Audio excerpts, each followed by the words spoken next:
মাননীয় সংসদ সদস্যকে জানাতে চাই, আমাদের সরকার মাননীয় প্রধানমন্ত্রী জনাব তারেক রহমানের সরকার মাত্র 2 মাসও এখনো হয়নি।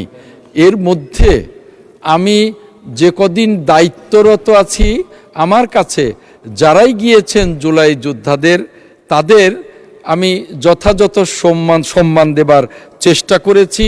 আমি আপনার মাধ্যমে মাননীয় সংসদ সদস্যকে আশ্বস্ত করতে চাই,